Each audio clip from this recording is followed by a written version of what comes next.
მოგესალმებით ძვირფასო ტელემაყურებლებო, შუადღე მშვიდობისა, მეგატივს უყურებთ, გადაცემა შუადღე ქუთაისშიც დაიწყო ტელეკომპანია მეგატივის პირდაპირ ეთერში, რომლის წამყვანი ვარ მე ნანა თევდორაძე. დღევანდელ დღესაც და დროის გარკვეულ მონაკვეთს გავატარებთ თქვენთან ერთად და ვეცდები, რომ ძალიან სასიამოვნო და საინტერესო აღმოჩნდეს ის დრო, რომელსაც დაგვითმობთ. ქუთაისში ისევ და ისევ ტრადიციული ქარიქრის ამასობაში აპრილის ჩამოვიტავეთ, დღეს 1 მაისია. ბედნიერ მაისს გისურვებთ და მზის სხივებით გაჯერებულს, გადაცემის სტუმარს წარმოგიდგენთ უდიდესი პატივისცემით. ბატონი მერაბ კეზევაძე გვეწვია, ისტორიკოსი, მეცნიერი, ქუთაისის საპატიო მოქალაქე, ქუთაისის სახელმწიფო არქივის დირექტორი და სხვა მრავალი რეგალიებით შემკობილი. მოგესალმებით ბატონო მერაბ, პატივია ვიყო თქვენი მასპინძელი, თავს როგორ გქნობთ, როგორ ხართ? მოგესალმებით, კარგად, ნამდვილად საზეიმო განწყობა ჩვენ ქალაქში დღეს ხვალ გამორჩეული დღე გვაქვს. მინდა წინასწარ მიულოცო ყველა ქუთაისეს, ყველა მოქალაქეს ჩვენი ქვეყნისას. ეს არ არის მარტო ქუთაისელების ზეიმი, ეს შეიძლება ითქვას საქვეყნო ზეიმია, რამე თუ ქუთაის საქვეყნო საქმეები აქვს თავის დიდი ხნის არსებობის მანძილზე ნაკეთები. შეიძლება ჭეშმარიტად ყველა მოქალაქეს ეს დღე უხარია. დიდი მადლობა. ალბათ ის საქმეები, რომელიც ქუთაისმა თავის დროზე გააკეთა და ახლაც პროცესში ალბათ ამას ისტორია გადააფასებს, ხო, შემდეგ როგორია ჩვენი ამჟამინდელი როლი და რას ვაკეთებთ, მაგრამ ერთი ეთერი რო არ ეყოფა, ამას დარწმუნებული ვარ, ვიცი, მაგრამ კიდევ ერთხელ დიდი მადლობა მოთმინებისთვის და რომ მონაწილეობთ გადაცემაში, როგორც ვიცი, საკმაოდ ესეთ დახუნძრული დღის განრიგი გქონდათ. ერთი წლის შემდეგ ისევ შევხვდით ერთმანეთს და რაღაც ტრადიცია ჩამოგვეყალიბდა, რომ 2 მაისის წინარე პერიოდში მოგბრძანდეთ ჩვენს გადაცემაში. ბატონო მერაბ, ალბათ ცხოვრების არაერთ ეტაპზე და შეიძლება ყოველდღიურად ეფერებით ქუთაისს და ბევრი გაქვთ სათქმელი. მოდი ამჯერადაც თუ არ დაიზარებთ, გითხრათ ქუთაისის როლზე, 2 მაისი ზოგადად ეს ისტორია, რომელიც გვირილობის დღესასწაულის დაფუძნებას წინ უძღვის, თუმცა არაერთმა ვიცით, მაგრამ დარწმუნებული ვარ, თუ კიდევ ერთხელ გავამახვილებთ ყურადღებას, ცუდი არაფერი არ იქნება. ნამდვილად ქუთაისი მართლაც გამორჩეული ქალაქია, მისი როლი განუზომელია საქართველოს ისტორიაში. ამის ერთ-ერთი ძირითადი ფაქტორი ალბათ ის დიდი განვლილი ხანძრივი პერიოდია მისი არსებობისა. ჩვენ დღეს დამაჯერებლად და ამაღად ვამბობთ, რომ ქუთაისი 3500 წლის ქალაქია და ამ 3500 წლის განმავლობაში ქალაქის ისტორიაში ბევრი რამ მომხდარა, ის ზოგჯერ რომ იტყვიან გაუსწორებიათ მიწასთან დაანგრეულა, მაგრამ ისევ აღდგარა და რომ იტყვიან მარადჭაბუკი ქალაქია სიცოცხლით სავსე. უძველესი და მარადჭაბუკი ხალხი. რომ გადავხედავთ საქართველოს ისტორიაში მის როლს, აი შეფასება, რომელიც ათეული წლების წინ ხშირად გაისმოდა თბილისის შემდეგ ქუთაისის მეორე ქალაქობაზე, ეს დამსახურებული შეფასება იყო. იქ კი ამბობდნენ, აკონკრეტებდნენ, რომ მეორე ინდუსტრიული ცენტრი, კულტურული ცენტრი, მაგრამ არა, საერთო ჯამში რომ შევაფასოთ, ქუთაისი აქ 10 მოსახლეობის რაოდენობას აქვს გადამწყვეტი მნიშვნელობა არაფერს გარდა იმ ისტორიული განვლილი გზისა, რომელიც ქუთაისს ნამდვილად გააჩნია. ეს არის ალბათ მაგალითი, როცა ჩვენ ვისმენთ ხოლმე მთავარი არა რაოდენობა, არამედ ხარისხი. თუ ეს არ იყო განსაზღვრული რაოდენობა. საქმეების ნუსხა და ის მნიშვნელოვანი საკითხები, რომელსაც ქუთაისმა ერის გასაძლიერებლად გააკეთა. რაც შეეხება უშუალოდ ხვალინდელ დღესასწაულს, ქუთაისი ვიტყვი, რომ სხვა ღირებულებების ქალაქია, მათ შორის სხვა მეხსიერების ქალაქია. აი ნახეთ დღესასწაული, რომელსაც ჩვენ ხვალ აღვნიშნავთ, ჩატარდა პირველად 1912 წელს, 114 წელია გასული, ხომ? როცა ქუთაისში პირველი გვირილობის დღესასწაული ჩატარდა და რომელიც დღევანდელი ხვალინდელი ქუთაისის ქალაქობის ორმაისობის ძირითადი ელემენტია, ხომ? ისე როგორც თავად ორმაისობა.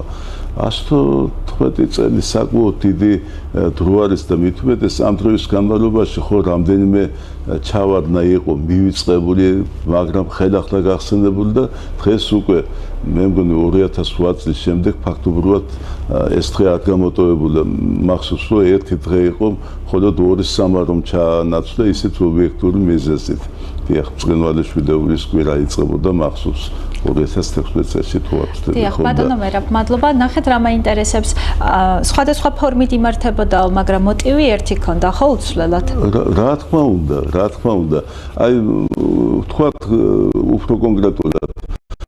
ესე იგი ჩვენ ვამბობთ, რომ ქუთაისი, რომელიც მე-19 საუკუნის შუა წლებიდან არის რუსეთის საგუბერნიო ცენტრი, მაგრამ ამასთანავე ის დიდი აღშენილობა, რომელიც სწორედ მის საგუბერნიო ცენტრის სტატუსს უკავშირდება, თავის ხასიათით ხდება ფაქტობრივად ევროპული. აი რატომ? და ვამბობ ჩვენ, რომ მე-19 საუკუნის მეორე ნახევრიდან ქუთაისი ევროპული ქალაქების წესით ცხოვრობს. და აქაც ყოველთვის მეორეს ვამბობ, ერთ-ერთი ამის მანიშნებლად შეიძლება მივიჩნიოთ ქალაქში თვითმართველობის არსებობა, რომელიც ფაქტობრივად თბილისის შემდეგ, 2 წლის შემდეგ 1875 წლიდან არსებობს ქუთაისში. ამის შემდეგ აღარ ვამბობ იმ საგანმანათლებლო სისტემა ცენტრზე, უпроსტად, რომელიც ქუთაისს გააჩნდა მთელი მე-19 საუკუნის განმავლობაში, რომელმაც ის უწყინვალესი ადამიანების დიდი ნუსხა დიახ ჩამონათვალე, რომელიც ქუთაისის ძველი სასწავლებლების მემორიალური დაფების ჩამონათვალიც გვარა და ფაქტობრივად ეს დაფები უკვე შეიძლება ითქვას მოძველდა და აგლია მათ ნუსხას იგივე პირველი სკოლის დღევანდელი, იგივე მეორე სკოლის შესახებ. ალბათ მათი რიცხვი გაორმაგებული, გასამაგებული იმ ძალიან ცნობილი პიროვნებების ერის წინაშე რო განსაკუთრებული დამსახურება მიუძღვით. ეხლა უშუალოდ ეს დღესასწაული მოგეხსენებათ 1908 წელს დამკვიდრდა შვედეთში. და 4 წლის შემდეგ მისი აღნიშნა იწყება ქუთაისში და ისე ხდება როგორ შემოვიდა 4 წელში თან იმ ვაკუუმში რაც იმ ვაკუუმში ხო იმპერიის ფარგლებში ვართ და ნახეთ ამ იმპერიის ფარგლებში საქართველოს მოახერხა რომ თბილისში შექმნილიყო იმ მაშინ წლებთან მებრძოლი საზოგადოება ქვიოდა ამ საზოგადოების კავკასიის განყოფილება და აი ქუთაისს აქ მისი განყოფილება გააჩნია და 4 წლის ევროპაში 4 წლის მომხდარ დაფუძნებულ ღონისძიებას 4 წლის შემდეგ ქუთაისში ისე აღნიშნავენ თითქოს დიდი გამოცდილება ჰქონდათ არც არაფერი ხომ საბედნიეროდ ქუთაისს ყავდა მაშინ ეკეთა ძლიერი საზოგადოება სამეცნიერო საზოგადოება იყო ფაქტობრივად რომელმაც ეს იდეა აიტაცა და იმას მიაღწია რომ აი კავკასიის საზოგადოებასთან ერთად რომ უკვე პაციენტებისათვის აბასთუმანში დაიწყეს საავადმყოფოს მშენებლობა. ამას ხო თანხები უნდოდა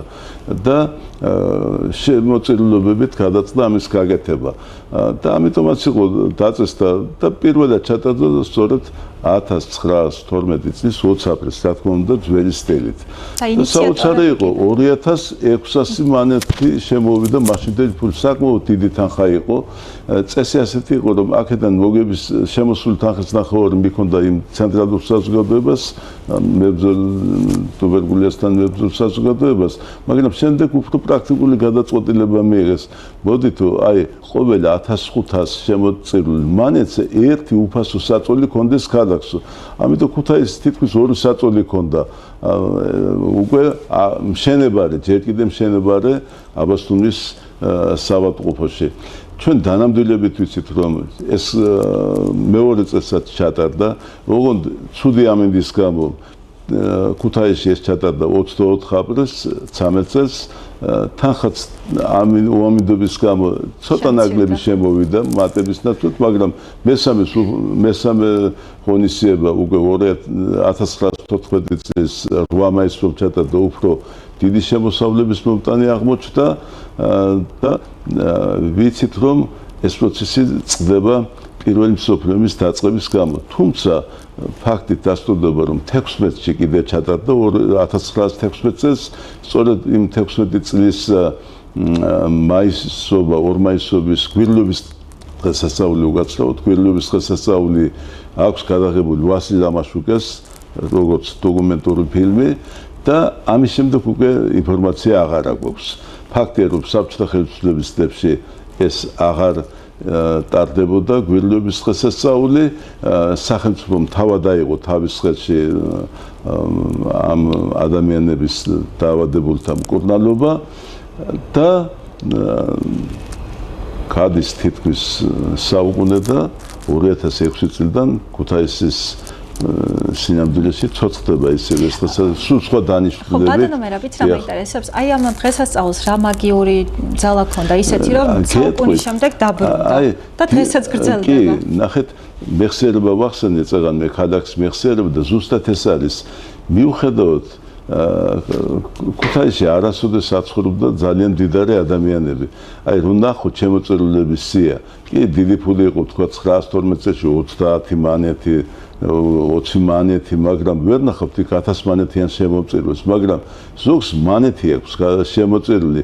თვითონ იმდენად მოსახლეობამ ეს მიიღო ჰუმანურ აქტად, რომ კეთილ საქმეს აკეთებდა და ვიღაცას ეხმარებოდა, ეს ხო ქუთაისის ხასიათი დევს, რომ ვიღაცას დაეხმაროს, აი განსაკუთრებით გაჭირვებულს ღარიბს და თავად ღარიბიც კი ახერხებს, რომ რაღაც პროცენტული წვლილი მის ამ დიდ საქმეში შეიტანოს. აი ეს არის და აი ამის გახსენება იყო ძალიან მნიშვნელოვანი, რომ ეს ქუთაისის ხასიათზე მეტყველებს, ადასტურებს, რომ მე შეიძლება ფინანსურად ბევრი არ შემიძლია, მაგრამ რა შემიძლია იმით დაგეხმარები და მან მიიღო ძალიან ლამაზი სახე. აი მეორე დღესასწაულთან შეწყვით, ასე რომ ვთქვათ, რასაც ორმაისობა ქვიოდა და რომელსაც არანაკლები ისტორია აქვს. ეს პირველი ორმაისობა, მოგეხსენებათ, რომ 1 მაისი ჯერ კიდევ წინა მე-19 საუკუნის ბოლოდან და მე-20-ის დასაწყისიდან უკვე აღნიშნებოდა როგორც შრომელთა საერთაშორისო სოლიდარობის დღეს. საბჭოთა ხელისუფლებებში ეს უფრო ძალიან წინა პლანზე იყო წამოწეული, ჩვეულებრივ შრომელთა დემონსტრაცია, საზეიმო დემონსტრაცია ეწყობოდა და 1 მაისი ცხადდებოდა უქმე დღედ. პირველი აი ქალაქებში ისეთი განსაკუთრებით როგორც ქუთაისი იყო დიდი შრომელთა დემონსტრაცია ტარდებოდა და ორი იყო თავისუფალი დღე. და ჯერ კიდევ 40-იან წლებში ისევ ხელისუფლებამ გაუკეთა ორგანიზება, რომ შედარებით თავისუფალი აღნიშვნა მომხდარიყო დასვენების და რაღაც ამ შრომელთა ერთმანეთთან ყოფნის და 30-იან წლების ბოლოდან პირველი სახურის ტერიტორიაზე ჩატარდა ასეთი ორმაისობები. შემდეგ ომის გამო ეს პროცესი ისევ დავიწყებული იქნა 60-იან წლებში ისევ განახლდა.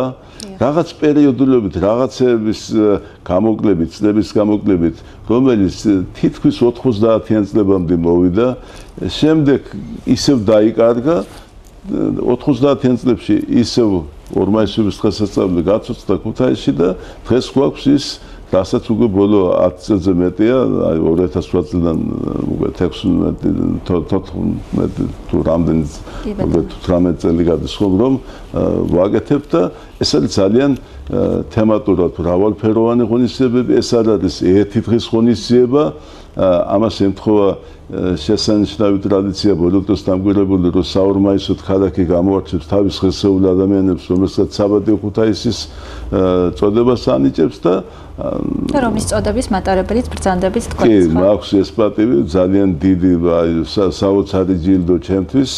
აი ის დიდი სიყვარული, რაც მე ამ ქალაქის მიმართ გამაჩნია და ჩემი ცხოვრების კრედოთ მიმაჩნია მსახურება ამ ქალაქისა და რაღაც გამორჩეულ დონეზე 1000-ად ამებრუნა ქალაქმა და ურმეს მადლობა უკვე კარგი ხანია რომ ამ წოდების მატარებელი ვარ და შემაძლებინო სუფალმა რომ კიდევ ეს დამაბრუნებინოს. რადგან ეს წოდება უნიშნულოვანესი წოდება გავეშღერეთ, მოდი აქვე შევეხოთ თქვენს ყველაზე შთამბეჭდავ მოგონებებს ქუთაისთან. აი რა გახსენდებათ ისეთი ყველაზე დიდი, რამაც თქვენს ცხოვრებაზე, თქვენს კარიერაზე, თქვენს სულიერებაზე, ემოციურობაზე უდიდესი შთამბეჭდება.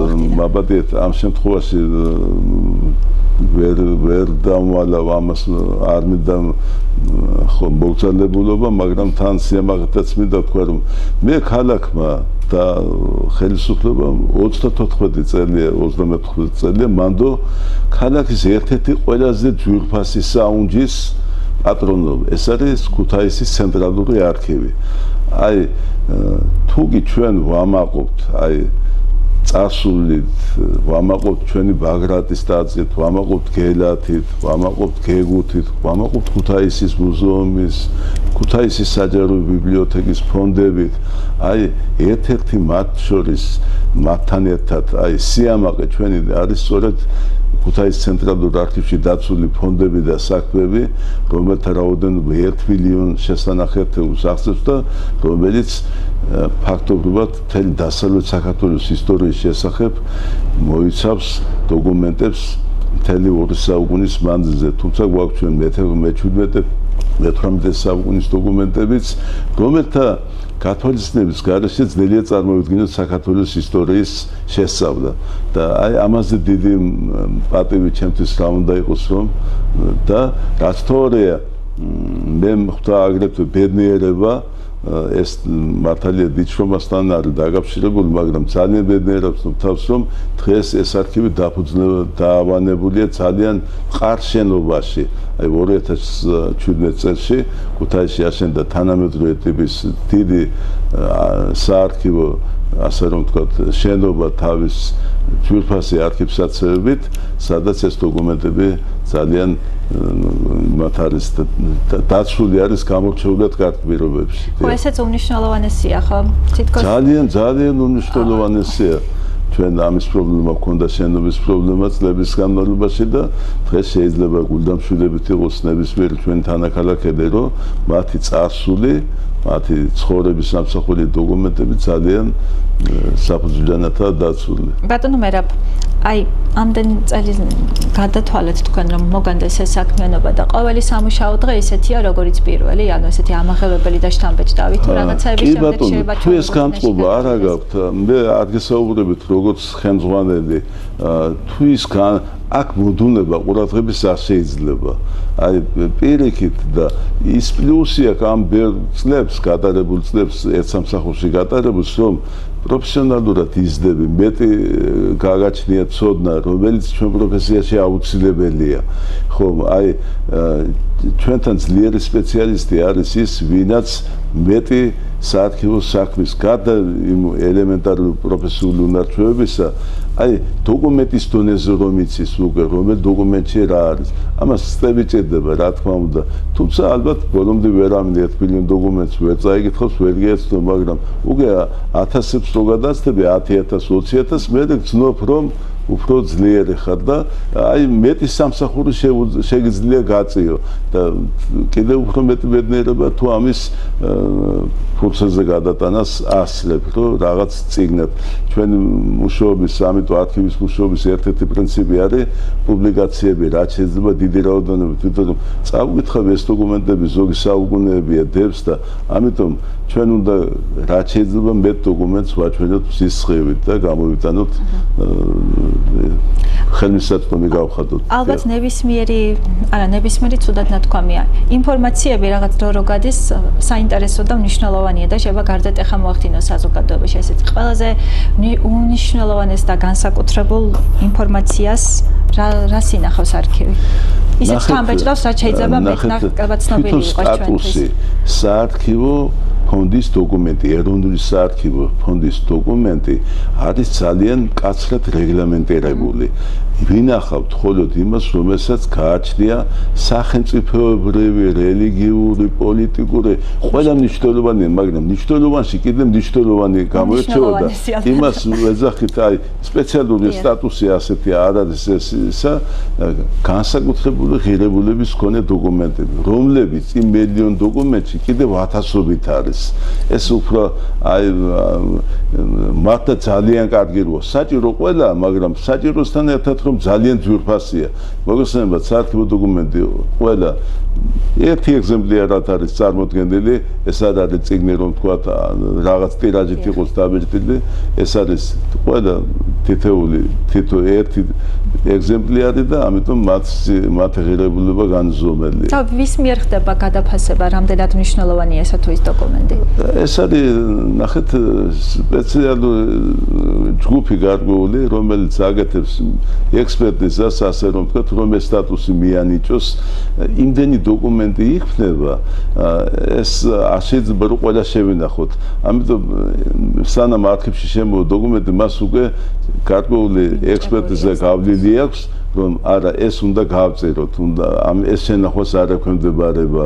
ეს კი უნდა შევინახოთ. იქაც რაღაც დროებია დაწესებული შენახვის ვადები, მაგრამ იმას რასაც ქვია ეროვნული საარქივო ფონდის დოკუმენტი, ეს ინახება მუდმივად. ანუ ფიზიკურად ქაღალდი, როგორც დოკუმენტის ფუძე, საფუძველი გაძლევს. დიახ. დიდი მადლობა. დაუბრუნდეთ გვირილობას. რა სიმბოლური დატვირთვა აქვს გვირილას? ქონდა და აქვს. დიახ, ეს იყო ძალიან თეთრი გვირილის დღესასწაული ქვიოდა მას. ქუთაისში ეს თეთრი დაიგარგა და გვირილობა დარჩა და აქვს ეს არის უპირველეს ყოვლისა ძალიან ჰუმანური აქცია, რომელიც თავის დროზე ტარდებოდა.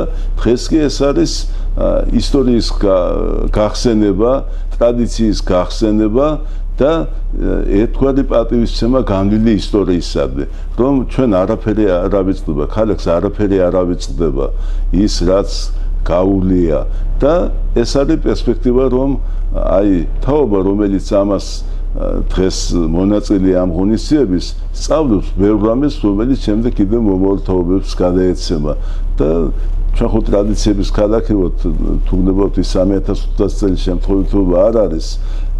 ამიტომ ეს მჯერა რომ გაგრძელდება დიდხანს და დიდხანს. კი ბატონო. ქუთაისის სიმბოლო გვირილა, იმიტომ რომ მომისმენია ხოლმე რაღაც დებატები, რომ ქუთაისის სიმბოლო არის ვარდი და არა გვირილა, ანუ ისტორიულ წყაროებში რა იკითხება? ეს არის ცოცხალი მეხსიერება არის ამის ვინ როგორ, მაგრამ ჩვენთვის ის აკაკის სავადო და სამაისო ქუთაისი მე მგონი რჩება ისე, რომელიც გვერდში დგას ძალიან ნამაყად გვირილობა უკვე რამდენი წელია, როგორც ვთქვით, უკვე 1912 წლიდან. 12 წელში შემოვიდა ეს კულტი, ასე რომ ვთქვათ, გვირილის, რომელმაც თუმცა მოაც ვერ ჩაგრა, ვერ ანუ ჯერ ვარდი და შემდეგ გვირილა. ჩემთვის ასეა, მაბათე, დიახ. ხო, განუყოფელია უბრალოდ, განუყოფელია, დიახ. კი. კეთილი.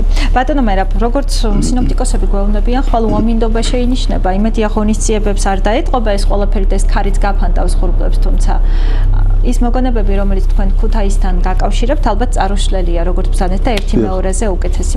რომ გაიხსენოთ თქვენი, თქვათ, ბავშვობა, თქვენი სტუდენტური წლები, რომელ ეპიზოდებს გამოჰყოფთ ყველაზე მეტად? როგორი იყო მაშინდელი სწავლა, მაშინდელი ინტერესები და დღევანდელი? ნახეთ, ქუთაისი ყოველთვის იყო გამორჩეული ადამიანური ურთიერთობებით, იმ სითბოთით. მე გეტყვით, მე სოფელში დავიბადე და გავიზარდე და ახლა სოფელში ვცხოვრობ, გელაც ვცხოვრობ დღესაც, მაგრამ მხოლოდ ასე რომ ვთქვათ, ღამისთების პოზიცია დამჭა გელაჩი, დანარჩენი აქ ვარ, შაბათ-კვირის ჩათვლითაც ხშირად კიდე. მე არ მივძვნე არასოდეს, რომ ვიყავი ჩამოსული ქუთაისში. აი ეს მომწონს ჩვენი ქალაქის, რომ არ გამოგარჩევს ის, ხომ ვერ იგრძნობ, რომ ჩამოსული ხარ, არ გაგრძნობინებს ამას არავინ. აი ეს მადლი აქვს ქუთაისს, რომ თუ მან მიგიღო, მოგიწონა, ეს უკვე საოცარი სითბოთი ხდება, სწავლობ ძალიან ბევრ რამეს და ხტები იჭერ შენ ღირსეულ ადგილს. შენ გძნობ ამას თვითონ არ უნდა შეფასება იმ დამოკიდებულებაში, რომ როგორი სითბო მოდის შენს მიმართ. ხომ და ეს დიდი ბედნიერება ეს ქონდა ქუთაისს და საბედნიეროდ გრძელდება დღესაც ახალგაზრდების თაობაშიც. კარგით, თქვენ ბრძანეთ თუ მიგიღო, მაგრამ ეს მიმხებლობის კრიტერიუმები როგორი არის ქუთაისისთვის? ძალიან ადამიანური, არაფერი ზედმეტი მკაცრი კრიტერიუმები არ არის, ელემენტარული პატიოსნება, წესიერება, როგორც იტყვიან ხოლმე ხომ კაცური დამოკიდება, ადამიანობა ეს ხომ ფაქტობრივად ხომ არავითარი ზედმეტი რაღაც მოთხოვნილებები რომ ვერ დააკმაყოფილო. არა, პირიქით, იმას არ უნდა გააცდე, რაღაც ხომ სიგნახისკენ არ უნდა გადაიხარო, ბოროტებისკენ და რომელიც სტატისტიკასაც რომ გადავხედოთ, აი სითბოზე და თბილ ურთიერთობაზე გესაუბრებით, აი წინა საუკუნის 1800-იან წლებს გეუბნებით უკვე სადღაც 60-70-იან წლებიდან ამის სტატისტიკა არსებობს, ძალიან იშვიათად ხდებოდა ქალაქში მკვლელობა. ხო, აი ხო ერთ-ერთი ისა და ადამიანების დამოკიდებულების მაჩვენებელი, ხომ? აი შეიძლება ჭხუბი მოხდარა, მაგრამ აი მძიმე დანაშაული რასაც ქვია, ხო? ამითაც ისა სხვანაირი თბილი ქალაქი იყო, არის და იქნება ასეთი. ბატონო მერაბ, ჩვენ ხშირად გვსმენია, რომ დაგვღალეთო ამ ქუთაისი ესეთი კარგი საუბრებითო. და შეიძლება ბევრს თავი მოვაწყინეთ, როცა საუბრობს და მოვაწყინეთ ქუთაისურ ღირსებებზე, მაგრამ აი იმდროინდელი ქუთაისი და დღევანდელი დღეს როგორ პოზიციონირებთ, როგორ ფიქრობთ თქვენ საქართველოში? ნახეთ, ქუთაისი წეგან ვახსენე მეორე ქალაქობა, არაფერი ამას ვერაფერი ვერ შეცვლის. ეს განვლილი ისტორიას და დღევანდელობას. დღეს ჩვენ აუარებელი რამ გვაქვს ამაღო, რატოა ვისთვის არის მოსაწყენი, რომ ჩვენ ვიამაღოთ თქვა იგივე ჩვენი საგანმანათლებლო რესურსებით, რაც ქალაქში გვაქვს. თუ გნებავ ჩვენი უნივერსიტეტები, თუ გნებავ ჩვენი თეატრი, თუ გნებავ თეატრები უკაცრავად, თუ გნებავ ჩვენი ტრადიციული სახელოვნებო სასწავლებლები, სამუსიკო განსაკუთრებით ჩვენი გალერეა სურათების, იგივე ჩვენი მუზეუმი და არქივი თუ საჯარო ბიბლიოთეკა და თუ გნებავთ იგივე ცხოვრების წესი, რომელიც ჩვენთან ძალიან ტრადიციულ დონეზე დარჩა. ხო, არაფერი ახლა ვაპატიეთ სადებარგო ცოტა სხვაზე მეტი გვაქვს, იმიტომ რომ ის 3500 წელი 3500 წელად რჩება. ის მოსაზრება რომ ქუთაისის 3500 წელზე მეტია სიცხეა თუ დაზუსტებულია. ახლა ნახეთ ჩვენ რა ბედნიერი ადამიანები ვართ. მე მქონდა ბედნიერება 84 წელს, როცა ქუთაისის არქეოლოგიური ექსპედიცია შეიქმნა, იმ ექსპედიციის წევრი ყოფილიყავი და აი ბაგრატის ტაძარზე და არქეოლოგიის კულტურის პარკში ჩატარებულ გათხრებზე თანამონაწილე ყოფილიყავი 2 წლის განმავლობაში.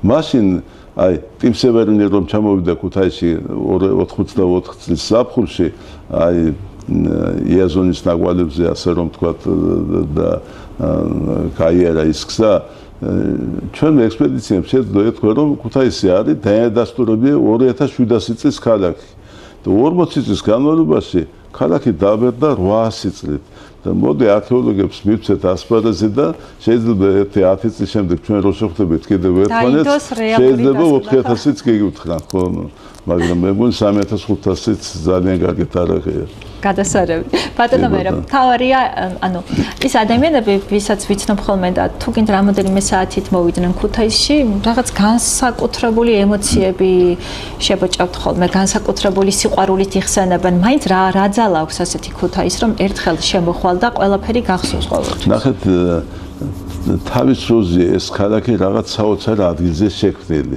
ეხლა მე ადამიანებზე ვისაუბრებ და ადამიანების დამოკიდებულებაზე. ჩვენ ხანდახან რო არ გვჩება რომ აღვიქვათ ის, რასაც ანდა შეჩოული გვაქვს თვალი რომ მეტყვიან, ხომ? ხო. აი ეს დალოცვილი მდინარე რიონი, ის ჩვენი სანაპიროები, გნებავთ მარცხენა, გნებავთ მარჯვენა, რომელზეც ქალაქი განსაკუთრებით მისი მარჯვენა მხარე. აი მე-19 საუკუნემდელი ქუთაისი როა არქიელის გორა რომ ქვიოდა ადრე ბაგრატის ტაძარი, ძველი უქიმერიონი, იგივე კულტურისა და დასვენების პარკი. აი და მე აგერ მე-19 საუკუნეში გადმოსული. ეხლა ჯაჭვისხიძე რო გაივლი კაცი და თეთრხიძე რო გაივლი და იმ მდინარის კალაპოტს დაინახავდა, არ შეიძლება რომ იმან რაღაც არ სხვა შთაბეჭდილება არ დატოვოს და მე ის თვილი გულღია მასმიძვლობა, ადალი დამოკიდებულება. ადამიანი ადამიანურად აღიქვამს ამას, ხო? ანუ მარტივად თუ ვიტყვი, ქუთაისი ჭეშმარიტად ჩახუტების ქალაქია. აი, კი ბატონო. ხო, იმიტომ რომ რაღაც თავისიტო ბარათი გახდა, ხო, თვითონ ეს ფასა. სხვანაირი სიყვარული და ურთიერთობები იციან. დიდი ინტელიგენციის ქალაქი, დიდი შემოქმედების ქალაქი. კიდევ ეს სიტყვები საბედნიეროდ წარსულ დროში არ ეთქვება. ძელდება ეს.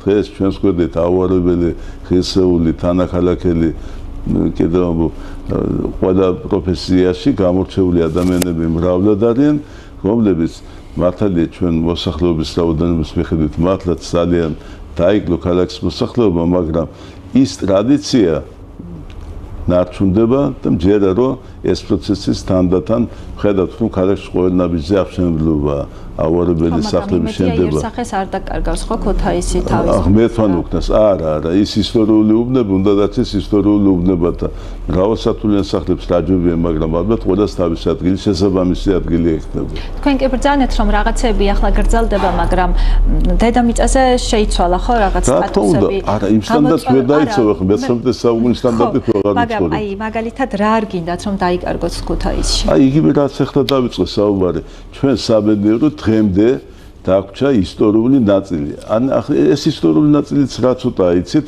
რა პატარა. ეს არის მე-19 საუკუნის მეორე ნახევრის და მე-20 საუკუნის დასაწყისი. აი ქალაქის ახალი ისტორიული ცენტრი მე-19 საუკუნის მეორე ნახევარში რომ შეიქმნა დღევანდელი ქალაქის ცენტრალური მოედანი, ჩვენი ბულვარი და ასე შემდეგ. ხომ თორემ ახლა როგორ შეიძლება იმ სტანდარტებში დავჭეთ იქ ნაკლები ჩარევაა საჭირო თუნდაც არქიტექტურის კუთხით რომ აი რაღაცა არ დაგვეკარგოს ის თქვენ რომ ბრძანეთ ხიბლი რო აქვს სხვანაირი ქუთაის და არასოდეს აქ ჩამოსუსტომას თუნდაც ერთხელ ნაყოფს რომ არ ავეცდება ეს იმ უბნების დამსახურება ჩვენ თანაქალაქელების ხასიათთან ერთად ეს რაც შეეხება ამ შემთხვევაში კორპუსებს და ძველი იერსახის შენარჩუნებას. რაც შეეხება ადამიანურ ურთიერთობებს, რა არ გსურთ რომ ადამიანური ურთიერთობები ნახეთ თქვენ ბრძანებთ რომ დღეს დაჩხერებულია ცხოვრება და ადამიანებს ნაკლებით რო გრჩება ერთმანეთს დამოკიდებულებისათვის. აი მისალმებაც კი თუმცა ქუთაისში ესეც მაინც სხვასთან შედარებით უფრო მეტი ვახერხებთ ერთმანეთს მაინც დავუთმოთ დრო და მარტო მესიჯებით არ მოვიგითხოთ ერთმანეთი აი ცოცხალი სალამით უთხრათ ცოცხალი გამარჯობა უთხრათ და მოვიგითხოთ ვირტუალურ სამყაროში არ გადავიდეთ დიახ მოკეთ უდიდესი მადლობა რომ დრო დაგვითმეთ როგორ ქუთაისში გსურთ ჯამში რომ იცხოვროთ აქ იგულისხმება ქუთაისი აი ყველა გაგებით მომავლის ქუთაისი როგორ იქცევთ რომ იყოს? მომავლის ქუთაისი იქნება ძალიან წარმატებული, აი იქნება წარმატებული ალბათ გარდა იმ საგანმანათლებლო კერისა, ტურისტული კერისა, რასაც ვხედავთ უკვე დღეს რეალურად არის ქუთაისი, ჩვენ წუნდებით ალბათ ამეთანხმებით რომ ქვეყნის ეკონომიკის სიძლიერეს განსაცვლოს მისი სამრეწველო თუ სასოფლო-სამეურნეო რესურსი. მე მეეჭვება რომ ქუთაისში აშენდეს ახალი ავტოსაავტომობილო ქარხანა, რომელშიც როგორც თავის დროზე 20,000 კაცი შრომობდა, მაგრამ ალბათ ქალაქში გაჩნდება ახალი სამრეწველო საწარმოებიც, რომელიც დასაქმების პრობლემას ჩვენ ქალაქში გადაწყვეტს და აღარ გვეღოლება ჩვენ ქალაქიდან გასული ათასები ადამიანები, რომლებიც სამწუხაროდ ათეული წლებია უკან აღარ დაბრუნებულან და ქუთაისის მოსახლეობაც ალბათ მრავალრიცხოვანი გახდება და ქალაქი იქნება მარადიულად ცოცხალი ქალაქი. ხო, ეს არ იქნება მხოლოდ კარგი ისტორიების მომყოლი ქალაქი, წარსულზე ორიენტირებული. არა, ნამდვილად ჯერა რომ არა, ქუთაისის მხოლოდ პერსპექტივა ძალიან დიდი შეიძლება შეიძლება სხვანაირად წარმოვიდგინოთ ქუთაისი. იმ რესურსებით, რაც ამ წუთშია ქალაქში. წარსულზე ავსაუბრობ, რაც ამ წუთშია ქალაქში. თქვენ როგორც ბრძანეთ ეს არ არის მხოლოდ ქუთაისის დღესასწაული, ყველა იმ ადამიანს მიულოცოთ, ვისაც ქუთაისი უყვარს, სადაც არ უნდა იყოს, ვისაც ენატრება, ვინ შეიძლება საქართველოს მომენტისთვის საერთოდ არ არის, გილოცავთ თქვენც. მადლობა რომ დრო დაგვითმეთ, წარმატებულ დღეს გისურვებთ. მადლობა, ულოცავ ყველა ქუთაისას და ულოცავ კიდევ ერთხელ ყველა მოქალაქეს ჩვენი ქვეყნისას. დროებით დაგემშვიდობებით მორიგ საეთერო შეხვედრამდე. ძვირფასო ტელემაყურებლებო, გადაცემაში უოთლო ქუთაისში დღეისათვის დასრულებულია. ჩვენი სტუმარი გახლდათ ბატონი მერაბ კეზევა ისტორიკოსი, მეცნიერი, ქუთაისის საპატიო მოქალაქე, ქუთაისის სახელმწიფო არქივის დირექტორი. ბედნიერ დღეს გისურვებთ, გილოცავთ კიდევ ერთხელ ყველას ულამაზეს დღესასწაულს სხვაგვარი ურთიერთობების ქალაქიდან, რომელიც ასე ძალიან გიყვართ დარწმუნებული ვარ. გემშვიდობებით ორშაბათამდე საუკეთესო სურვილებით. თქვენთვის თანათავდორაძე მუშაობდა, ლიკა ჩოგოვაძე კადრს მიღმა. მადლობა რომ დრო დაგვითმეთ ნახვამდის.